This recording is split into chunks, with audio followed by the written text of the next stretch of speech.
Bonjour, aujourd'hui je vais vous lire un extrait de La guerre secrète contre les peuples de Claire Sévrac, intitulé Pourquoi manipule-t-il le climat? Je cite. La seule conspiration autour de la géo-ingénierie est que la plupart des gouvernements et l'industrie refusent de connaître publiquement ce que nos yeux peuvent voir. Case Orange. Les gouvernements permettent la plus grande expérimentation biologique de l'histoire de l'humanité, sans nous demander notre avis et sans effectuer la moindre étude publique afin de connaître les incidences que cela peut avoir sur notre vie et celle de la planète. Ils nous mentent sans vergogne pour protéger ces agissements assassins, en violation totale de l'article 3 de notre Constitution. Je cite. Toute personne a droit à la vie, à la liberté et à la sûreté de sa personne.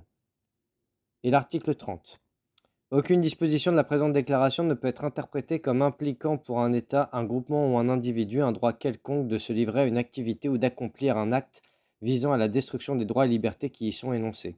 Mais puisqu'ils font comme si rien de tout cela n'existait, pour nous, la discussion est close avant de commencer. Ça s'appelle la démocratie. Que ferions-nous si vers 2040 ou 2060, il y avait une crise majeure, crise climatique majeure, avec des famines généralisées ou le Groenland qui glisse brusquement dans l'océan, nous interpelle Ken Caldera. Au cas où la situation deviendrait vraiment désespérée, acquiesce David Keith, nous faire peur pour nous faire admettre ce qui les arrange. On connaît leurs méthodes, mais... Et si c'était leurs objectifs économiques et militaires et leurs épandages pour les couvrir, qui produisaient et aggravaient le réchauffement, qui les a entraînés dans un engrenage inarrêtable et qu'ils savaient être en train de précipiter inexorablement la planète tout entière dans un abîme qu'ils ne pourront un jour plus contrôler. Cela expliquerait aussi un peu leur comportement hystérique. Le journaliste Stewart Hove, qui a suivi le meeting annuel de l'Association américaine pour l'avancement des sciences, l'AAAS, qui s'est tenu à San Diego, a le même ressenti. Je dois vous dire que je suis sorti très inquiet de ces 4 jours de symposium passés à écouter tous ces scientifiques parce qu'il est clair maintenant qu'ils sont en train de justifier, de rationaliser et d'essayer de légitimer des impacts vraiment horribles, des impacts ultérieurs sur notre environnement. En fait, ils énoncent la stratégie de vente, de mise en œuvre, de surveillance et de financement. Il suffit de regarder le ciel, la manière dont il change après le passage des avions et la météo pourrie qui suit invariablement pour faire le lien. Pourquoi ne devrions-nous pas croire ce que nous voyons quand c'est exactement ce qu'ils décrivent, vouloir faire pour bloquer le soleil et qu'il n'y a plus ni ciel bleu ni soleil? Comment croire que les étranges traînées blanches qui envahissent nos ciels n'aient aucun rapport avec les produits toxiques trouvés dans le sol, l'eau et l'air depuis leur apparition? Un autre indicateur valide la réalité des nuages chimiques, le taux de mortalité dû aux maladies respiratoires, à la maladie d'Alzheimer et aux autres affections liées à l'aluminium qui ont explosé autour du globe depuis le commencement des suspicions d'épandage. Écartons aussi tout de suite l'excuse bidon du réchauffement dû à l'activité humaine. De toute façon, les mesures par spectrographie gazeuse montrent que toutes les planètes du système solaire se réchauffent depuis ces 20 dernières années. Ce n'est qu'un moyen de nous culpabiliser et de s'en tirer à bon compte le jour où ils ne pourront plus nier qu'ils effectuent ces pulvérisations. C'était pour notre bien. Mais si c'était le cas, pourquoi nous le cacheraient-ils? C'est leur manipulation favorite, mais pourra-t-on jamais compter combien ils ont tué de gens pour le bien de l'humanité? Tout porte à croire, comme quand on les voit trafiquer le climat avec autant d'acharnement, qu'ils ont un autre agenda et d'autres objectifs, tous plus monstrueux les uns que les autres et qui leur correspondent tellement mieux. Parmi eux, le contrôle de la nourriture, le climat comme arme absolue, pour la guerre économique entre nations, pour faire chanter ou plier un gouvernement, dans les enjeux militaires. Le contrôle des communications associées aux ondes qui maillent la planète, la surenchère des moyens de surveillance qui nous entourent et nous constituent prisonniers, le contrôle des masses, puisqu'ils peuvent épandre n'importe quoi sans que nous en sachions rien et jouer sur nos cerveaux, nos volontés, nos libertés, notre santé, l'objectif avoué de dépopulation et son corollaire, le contrôle de la reproduction et du type d'humains qui auront le droit de vivre. Et peut-être encore d'autres choses dont on ne se doute pas. En tout cas, ces plans ne profitent pas à l'humanité, ils servent uniquement les plans de l'élite. L'écrivain et savant persan Omar Khayyam disait: Sous la roue qui sans fin poursuit sa ronde, deux sortes de gens vivent sans tourment. Ceux qui savent les secrets du monde et ceux qui les ignorent totalement. Pour ceux qui sont encore attachés à leurs prérogatives d'humains, il devient plus qu'urgent de se demander si le monde qui est en marche est celui que nous voulons pour nos enfants, alors que pour la première fois dans l'histoire de l'humanité, les changements sont irrémédiables. L'indépendance alimentaire. L'eau est polluée. En France, 96% des cours d'eau et plus de 70% des nappes phréatiques sont polluées par tous les poisons, pesticides, fongicides, herbicides, etc. que Monsanto et autres chimistes ont répandu à grands coups de manigance, de mensonges et de terreur aux quatre coins de la Terre par les résidus médicamenteux, les métaux lourds et les déchets industriels de toutes sortes. La molécule que l'on retrouve le plus, même dans certaines eaux minérales au-dessus de tout soupçon, est l'atrazine, pesticide pourtant interdit en France depuis septembre 2003, qui génère cancer, du sein et des ovaires notamment, maladies cardiovasculaires, dégénérescence musculaire, lésions des poumons et des reins. Les abeilles qui pollinisent sont décimées. On s'est fait dépouiller de milliers de semences. Tout ce patrimoine de l'humanité confisqué en autant de brevets, désormais propriété de ces mêmes humanistes, qui ont par la même occasion pourri la planète avec les OGM, dont on ne connaît pas tous les effets nocifs sur notre santé, ni celles des générations qui vont suivre et qu'ils détiennent aussi en exclusivité. C'est-à-dire qu'il ne nous restait déjà plus qu'à faire notre potager avec des graines bio sauvegardées et beaucoup d'huile de coude, comme nos grands-parents, dans un coin pas trop pollué. Mais c'était trop beau. Les épandages d'aluminium sont en train d'achever le travail de sape. Et si le poison vient du ciel, tout est contaminé. Si le climat n'apporte plus aux légumes et aux fruits ce dont ils ont besoin pour pousser, mûrir, que pourrons-nous faire? Il ne sera plus possible pour nous ni de cultiver ni d'acheter de la nourriture saine, ni même par voie de conséquence de nourrir sainement des animaux. Le rêve de Monsanto, Syngenta, Bayer et consorts se réalise. Nous ne pourrons plus avoir accès à aucune nourriture qui ne leur appartienne pas.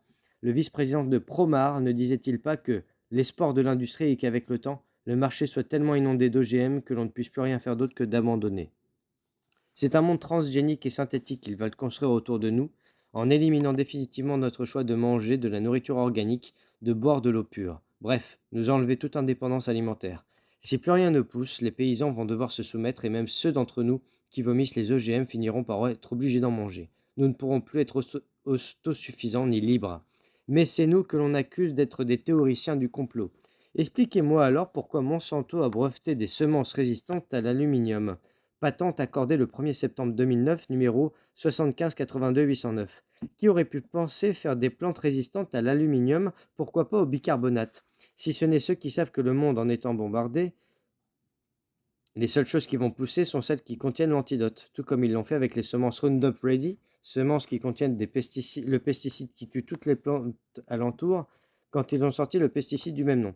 Surtout quand, parallèlement, ces mêmes semenciers font depuis des années la chasse aux semences anciennes, interdisent toutes celles qui ne sont pas répertoriées au catalogue des semences, où l'homologation coûte dans les 400 000 euros, c'est-à-dire toutes celles dont ils ne possèdent pas les brevets, mais qui, à part les cartels, peut payer ce prix-là pour protéger une semence. En même temps, ils empêchent les paysans du monde entier de ressemer les graines gardées de leur dernière récolte, comme cela se faisait depuis la nuit des temps, en leur vendant des semences stériles, programmées pour se détruire toutes seules après la moisson et les forcer ainsi à en racheter tous les ans. Ces mêmes bienfaiteurs de l'humanité planquent les séquences ADN de toutes les semences qu'ils pillent dans leur coffre-fort en Alaska. Et pendant que les médias se font les vecteurs de la propagande officielle et mensongère, selon laquelle les OGM sont une nécessité pour nourrir les milliards de bouches affamées de la planète, ils ignorent opportunément des milliers de paysans indiens que cela a conduit à la ruine et au suicide, tout autant que le désastre économique et humain qui s'étale de plus en plus sous nos yeux, chez nous. Preuve qu'ils n'ont peur de rien. Aux États-Unis, la MACA, association américaine qui représente les grands noms de l'agrochimie, dont le géant des pesticides et des semences OGM Monsanto, pousse l'arrogance jusqu'à pourchasser les gens qui font leur potager et a même écrit à Michelle Obama pour protester contre le fait qu'elle entretient un jardin potager bio. Ils craignent que l'exemple de la First Lady ne donne aux consommateurs une mauvaise image de l'agriculture conventionnelle. Quand on a un potager, on se rend vraiment compte qu'il se passe des choses bizarres. Les plantes lèvent, les arbres fruitiers fleurissent, les fruits se forment, et puis un matin, tout a l'air cramé, les sols sont craquelés par la sécheresse alors que cela fait des jours qu'il n'y a pas de soleil. Ou bien, on passe du chaud au froid en l'espace de quelques heures, parfois même au gel prononcé et prolongé artificiellement. Et tout meurt. Et ce n'est pas dû au réchauffement, mais aux manipulations climatiques. Il est clair qu'il y a une volonté de nous enlever ce droit, inhérent à la condition humaine de nous nourrir des fruits de mère nature. Mais tous les mensonges sont bons pour réduire nos libertés et nous forcer à passer sous les fourches codines des banksters. Une autre question qui contient sa réponse s'impose. Acheter bio veut-il encore dire quelque chose? Peut-on encore éviter d'être empoisonné? Les légumes biologiques poussent sans pesticides mais souvent en plein air. Or, la géo-ingénierie est en cours partout dans le monde, donc ces fruits et légumes reçoivent leur lot de métaux lourds, de bactéries et d'autres substances pathogènes contenues dans les aérosols qui tombent sur nous presque chaque jour. Reste à cultiver sous serre, mais il faut bien arroser. Clairement, il faut en prendre conscience, la race humaine est à la croisée des chemins. Ou bien nous exigeons l'arrêt des épandages, ou bien nous ne pourrons pas éviter de manger leurs OGM avec les conséquences génétiques et autres qui se profilent et qui feront de nous non plus seulement des cobayes, mais des mutants. Et c'est ce qui trame sous, sous le parapluie de la lutte contre le réchauffement climatique anthropique. l'invasion inexorable des chimères génétiques résistantes au réchauffement planétaire et des nécrocarburants refroidissants, et la création ex nihilo d'une nouvelle bulle spéculative gigantesque, celle des crédits carbone. Dominique Guillet, fondateur de l'association Cocopelli, s'est longuement exprimé dans Les canicules bénies et Carbone, mon amour, sur l'imposture du réchauffement climatique anthropique à la sauce CO2 et sur les dangers que cette arnaque fait courir à l'humanité. Tous les pollueurs qui ont fait de la France une poubelle génératrice de cancer, pollution des eaux, des sols, de l'air, des aliments, empoisonnement des abeilles, des oiseaux, de l'humanité, en bref de toute la biosphère, ce sont les 98% des agriculteurs qui ne sont pas bio et bien sûr tous les organismes d'État qui les ont encouragés depuis 1945, ce sont les multinationales de l'agrochimie, de la semence et de la pharmacie, et bien sûr tous leurs complices dans les administrations de l'État depuis 1945, les mêmes qui aujourd'hui blâment le carbone et en font la source de tous les maux de la planète. Mais Dominique, lui, le défend si joliment que je vous laisse son paragraphe en entier. Je cite. Et pourtant, le carbone, c'est la vie. C'est la base de la vie, cela en est le fondement, cela en est l'infrastructure. Le carbone est omniprésent dans la respiration, dans la nutrition. L'élément carbone est le plus mutin, le plus lutin, le plus vagabond de tous les éléments. L'an passé, il voguait au-dessus d'un champ d'orge en Allemagne. Aujourd'hui, il est dans votre chope de bière et dans votre intestin. Et demain, il sera de nouveau reparti dans l'atmosphère. Le carbone est un grand voyageur, mais empreint cependant d'une patience infinie. Il peut attendre son heure pendant des millions d'années, emprisonné dans une roche. Le carbone est également le plus exalté, le plus séducteur, le plus aimant et le plus libertin de tous les éléments. Les poètes diraient que c'est le cocopelli du monde et des éléments atomiques. Le carbone est la base de la chimie organique et il existe des millions de composés organiques, tous contenant du carbone. D'un point de vue symbolique, taxer le carbone, le cœur de la vie, c'est comme taxer la sexualité, le cœur de la reproduction et de la jouissance orgasmique. La mort, c'est la vie sans carbone. Ce qui est grave, c'est la perte de l'humus, des semences, des vers de terre, des milliards de tonnes de terre arable, la perte du soleil, du ciel bleu et des étoiles. Ce sont les maladies qui nous tuent, qui déciment les familles, les cercles d'amis, la destruction des écosystèmes. Rien de tout cela n'est la faute du réchauffement climatique. Et rien de tout cela n'est dans la priorité des gouvernements. Pourquoi? Dominique donne des chiffres précis dans ce domaine qui le passionne. Je cite. En France, par exemple, selon la Chambre d'agriculture du Pas-de-Calais, les agriculteurs de ce département perdent entre 10 et 100 tonnes de sol par hectare et par année. Lorsque l'érosion est de 100 tonnes de sol par hectare et par an, dans les champs de betteraves, cela signifie qu'il faut 100 ans à la nature pour réparer une année d'agriculture intensive betteravière et qu'il faut 2000 ans à la nature pour réparer 20 années d'agriculture intensive betteravière, à condition bien sûr de laisser les sols se régénérer en paix par le carbone. Selon l'agronome Claude Bourguignon, en Europe, le taux de matière organique du sol est passé de 4 à 1,4% en 50 ans. En France, 60% des sols sont frappés d'érosion. Actuellement, nous perdons en moyenne 40 tonnes de sol par hectare et par an, 2420 tonnes de sol qui partent dans les océans ou dans les vents à cause de l'agriculture intensive. Dominique poursuit, à l'échelle planétaire, ce sont 1370 hectares de sol qui sont désertifiés à jamais toutes les heures, ce qui fait 12 millions d'hectares chaque année, l'équivalent de la moitié de la surface agricole de la France. En Inde, par exemple, ce sont 2,5 millions d'hectares qui sont désertifiés chaque année. Vers l'an 2000, on estimait à 150 millions d'hectares la surface agricole de ce pays. Cela signifie qu'en 2060, il ne restera plus un gramme de terre arable en Inde. Et selon certaines estimations, il en sera de même sur toute la planète. Tout cela est dû à la destruction biologique des sols, brûlés par le glyphosate de Monsanto. Tout le monde le sait maintenant, mais déjà en 1963, Jérôme Wisner, le conseiller scientifique du président Kennedy, avait déclaré que l'utilisation des pesticides est plus dangereuse que les retombées des bombes atomiques. Au début des années 70, le scientifique italien Mosca démontra que l'utilisation annuelle aux États-Unis des 450 000 tonnes de produits chimiques, mutagènes et cancérigènes représentait l'équivalent de 72 500 bombes atomiques de type Hiroshima. Ces découvertes furent classées secret défense. D'un autre côté, le professeur David Pimentel de l'université de Cornell dans l'État de New York a calculé que si la totalité de la surface agricole des États-Unis, à savoir 200 millions d'hectares, était reconvertie à l'agriculture biologique, cela annulerait les émissions de CO2 de 158 millions d'automobiles chaque année, à savoir plus de la moitié du parc automobile américain. Alors où est le problème? Le problème est qu'ils ont détruit l'agriculture qui absorbe le CO2, l'agencement magique de la nature pour ensuite nous faire peur avec le taux de CO2 et nous taxer puisque tous les moyens sont bons pour taxer les populations. Et je sais que je me répète, mais c'est effectivement toujours le même plan. Ils cherchent des niches afriques, des peurs porteuses comme les pandémies, les virus. Là, c'est le carbone, mais derrière, il y a les nouveaux jackpots du marché du carbone, des OGM, qui résistent au réchauffement climatique et l'arnaque des biocarburants. Les carburants dits végétaux ne sont pas bio et le bilan énergétique de la production d'éthanol est complètement négatif. Juste en ce qui concerne l'eau, il faut par exemple, selon l'endroit où pousse le maïs, entre 500 à 1500 litres d'eau pour en produire 1 kilo. La production d'un litre d'éthanol à base de maïs engloutit donc de 1200 à 3600 litres d'eau. Comme le délire de l'exploitation des gaz de schiste, ce qui nécessite aussi des millions de mètres cubes d'eau, pourtant, depuis que je suis né, j'entends dire qu'il ne faut pas laisser couler le robinet quand on se lave les dents. Dominique Guillet nous rappelle que ces carburants sont aussi issus de plantes cultivées avec toute l'artillerie lourde des intrants de l'agrochimie et des pesticides. Il les appelle biodiesel, bioéthanol, parce que le mot bio a une connotation naturelle de plus en plus recherchée, mais comme le souligne Jean-Pierre Berland, c'est bien plutôt de nécrocarburant, de nécroéthanol et de nécrodiesel dont il faudrait parler. Nécro signifie mort, et ce préfixe seul peut qualifier les aspects techniques, écologiques et humains de cette sinistre farce.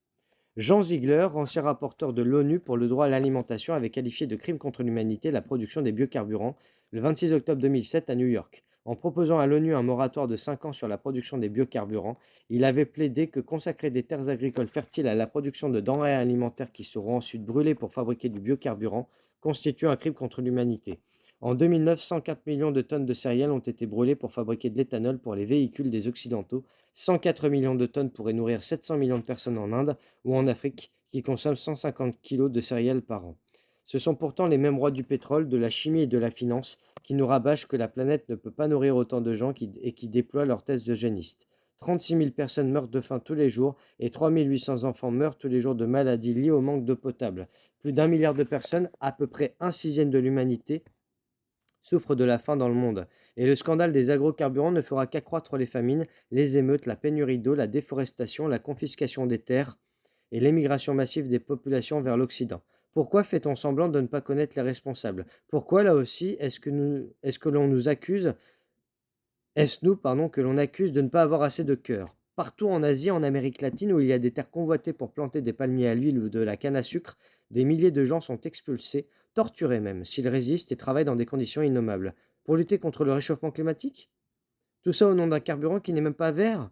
Pendant ce temps, Nicolas Hulot a, paraît-il, converti François Hollande à l'écologie et en cette fin février 2015, il est allé faire le guignol aux Philippines entre Marion Cotillard et Mélanie Laurent pour lancer la conférence sur le climat, qui se tiendra à Paris en décembre. Un événement que le chef de l'État veut historique en arrachant un accord signé par les dirigeants du monde concernant le climat. Marion Cotillard a été ainsi mise à contribution pour lire un texte au nom des présidents français et philippins. Nous appelons la communauté internationale à conclure un accord ambitieux, équitable et universel sur le climat. D'abord, je note qu'elle nous avait habitués à plus de perspicacité dans d'autres domaines, et puis cela donne une idée de ce que l'on va entendre comme prêchi-prêcha totalement faux et creux, comme battage médiatique et comme grand slogan débile pour accompagner la liste des calamités à imputer, nous dit-on, au réchauffement anthropique, tels que tsunamis, inondations, sécheresses, réfugiés, calottes glaciaires qui font pendant les mois à venir. Je suis toujours étonné de voir la capacité de nos dirigeants à réciter n'importe quelle absurdité qu'on leur a écrite avec conviction, alors que manifestement ils ne savent même pas de quoi ils parlent et surtout ils s'en foutent. C'est vraiment une drôle de race. Sylvie Simon me disait: je t'assure qu'ils sont plus bêtes que méchants. À ce niveau-là, sans doute, mais je continue à croire qu'ils sont surtout bien corrompus. De la même manière, si l'on coupait les subventions, il y aurait moins d'humanistes. Mais de Kofi Annan, qui défend la justice climatique avec sa nouvelle association, le Global Humanitarian Forum, et son organisation AGRA, qui est l'un des principaux vecteurs de l'implantation des OGM en Afrique, à son successeur au poste de secrétaire général des Nations Unies, Ban Ki-moon, qui a lancé une alliance mondiale pour une agriculture climatiquement intelligente, la Global Alliance for Climate Smart Agriculture, et annonce la mise au point de variétés à haut rendement par les biotechnologies et le génie génétique et tous les pesticides d'usage, et évidemment pour résister au réchauffement climatique, on a compris pour qui travaille l'Organisation des Nations Unies pour l'alimentation et l'agriculture, la FAO. C'est bien sûr un pur hasard si les deux principaux actionnaires d'Agra sont la fondation Bill et Melinda Gates et la fondation Rockefeller, et s'ils ont aussi pour principaux contributeurs de plusieurs ONG au nom dégoulinant d'humanisme, The Partnership to Cut Hunger and Poverty in Africa and Alliance to End Hunger. Pur hasard aussi, si l'on retrouve dans leur conseil d'administration Michael Taylor, le roi des chaises musicales Monsanto. Il serait trop long de les décortiquer une à une, mais il suffit de voir les financements d'une grande partie des ONG, signataires de l'ultimatum climatique, des membres de l'Alliance pour la planète, pour voir que ces organisations sont sous le contrôle des grands patrons de l'industrie, infiltrés par le verre, dit Dominique Guillet. Même le réseau Avas, AV2ASZ, qui nous envoie une pétition par jour et nous demande de donner pour les aider à contribuer de sauver l'humanité. Il ne nous reste plus que quelques jours. Si d'ici lundi nous ne pouvions collecter 150 000 $, Havas pourrait engager les grands moyens sur ce projet. Havas qui organise la plus grande mobilisation sur le climat jamais réalisée, une alarme climatique à travers des flash mobs coordonnés partout sur la planète. C'est une ONG créée par Riken Patel qui fut consultant pour l'ONU, la Fondation Rockefeller et la Fondation Bill et Melinda Gates. Il ne recule devant rien non plus pour abuser de l'opinion publique. Le vice-président de Monsanto, Robert Freiley, a reçu le 17 juin le prix mondial de l'alimentation 2013.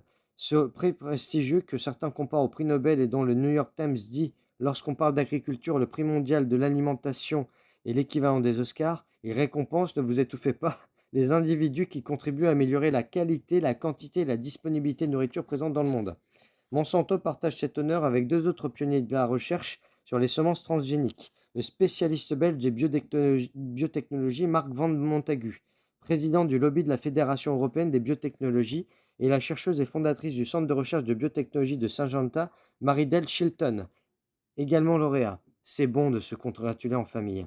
Le trophée est remis en grande pompe dans l'enceinte du département d'État américain, l'équivalent de notre ministère des Affaires étrangères par le secrétaire d'État John Kerry lui-même. En fait, il est décerné par une fondation du même nom, domiciliée dans l'Iowa, un État réputé pour ses positions pro-OGM et qui compte parmi ses membres George Bush père, Jimmy Carter et le vice-président de General Food, leader mondial de l'industrie alimentaire. Que des grands humanistes! Tout comme dans la liste des sponsors où l'on retrouve forcément les fondations Rockefeller et celles de Bill et Melinda Gates, le géant du matériel agricole John Deere, Archer Daniels, Midland et Cargill, deux des plus grands cartels mondiaux du commerce de céréales et d'OGM. Dans le top des donateurs se trouvent également ni plus ni moins que les deux lauréats de 2013, Syngenta et Monsanto, qui donnaient 5 millions de dollars à la fondation en 2008. Ceux qui ont l'esprit mal tourné, dont je fais partie, trouveront la manipulation évidente, mais pour ceux qui ne sont pas au courant, c'est un prix qui en jette et c'est ce que veut Monsanto, à avoir une superbe vitrine. D'intuition en certitude. Surprise! Le 12 octobre 2013, le jour où elle déclarait une perte de 249 millions de dollars, soit 0,47 dollars par action sur son dernier exercice, Monsanto a annoncé qu'elle venait d'acheter comme par hasard une compagnie de la Silicon Valley créée en 2006, la Climate Corporation, spécialisée dans le climat et la météo, pour un peu plus d'1 million de dollars. La plateforme de technologie la plus avancée dans le domaine de l'agriculture, combinant le suivi du temps localement, la modélisation de données agronomiques et les simulations de météo en haute résolution. On voit bien où ils veulent en venir. Même si, comme toujours, le paquet cadeau est magnifique, les fermiers du monde entier sont confrontés au défi de prendre des décisions clés pour leur ferme face à une météo de plus en plus volatile, annonce le directeur général de la Climate Corporation.